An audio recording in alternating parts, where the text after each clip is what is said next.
On va parler de la 9e journée du championnat de première division. Hier après-midi, un véritable choc du côté du stade Raphaël Babé à Saint-Joseph entre l'Excelsior et la Sainte-Marienne.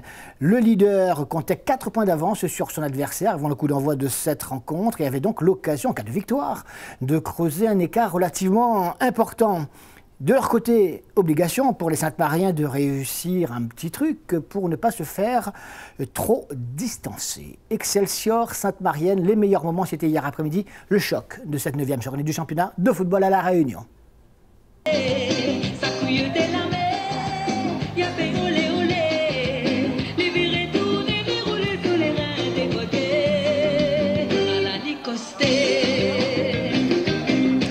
On coupe la musique, allez.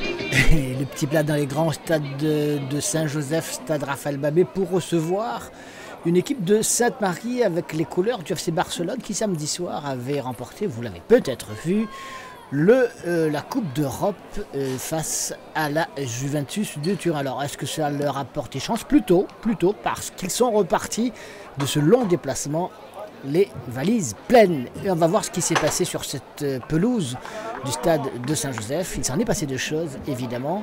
À commencer par cette première action pour l'équipe de Sainte-Marie, précisément.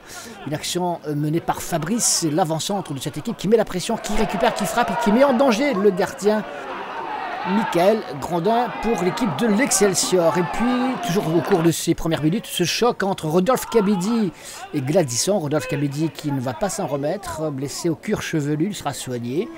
Il ne pourra donc pas reprendre sa place, il devra être remplacé. Mais ce que l'on n'avait peut-être pas vu encore jusqu'ici, c'était qu'il manquait également un joueur dans cette défense déjà, blessé à l'échauffement. On écoute le coach, et pas des moindres joueurs. Écoutez plutôt. Déjà avant le match, on était déjà mal engagé. On a Giovanni Songoro qui se blesse à l'échauffement et Rodolphe Kabidi après 5 minutes de jeu. Donc effectivement, on a complètement remanié l'équipe et avant de commencer et après 5 minutes de jeu. On a dû faire redescendre Farid Azem d'un cran, on a fait rentrer un attaquant parce qu'on était comme à domicile et qu'on voulait quand même être performant. Bon, ben voilà. À l'arrivée, c'est vrai que c'était un schéma de jeu qu'on n'avait pas prévu. Et puis bon, on a été gêné par cette équipe de Sainte-Marie aussi, qui est une belle équipe et qui a bien joué le coup et qui a profité notamment sur le premier but d'une erreur individuelle qu'on a commise, qu'on ne commet pas d'habitude. Bon ben voilà, c'est le football. La défense de l'Excelsior remaniée, il faudra donc faire attention de ne pas être déstabilisé comme sur cette action. Ils s'en sortent bien là sur ce tacle un peu en retard et un peu maladroit. L'équipe de Sainte-Marie, qui était bien en place également, ne s'est pas posé toutes ces questions, a réussi à mettre la pression sur cette équipe de l'Excelsior. Regardez encore jouer d'amour qui oblige la défense à dégager en catastrophe.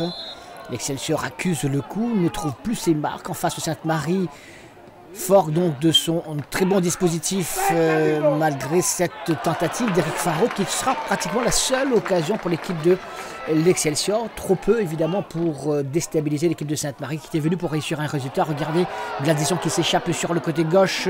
On est toujours en première mi-temps avec ce tir finalement de Giovanni Mdoima qui passe juste à côté des buts de Michael Grandin. On le voit, la domination est incontestable pour l'équipe de Sainte-Marie qui en seconde mi-temps va finalement ouvrir le score à l'heure de jeu à la suite de cette balle de capitaine Giovanni Mdoima précisément. Il s'échappe Fabrice, on croit au but, non ce n'est pas le cas, mais on va suivre encore cette action pour regarder cette grossière erreur. On joue trop facile, ballon finalement récupéré par les Sainte-Mariens pour Fabrice qui se met dans l'axe et frappe.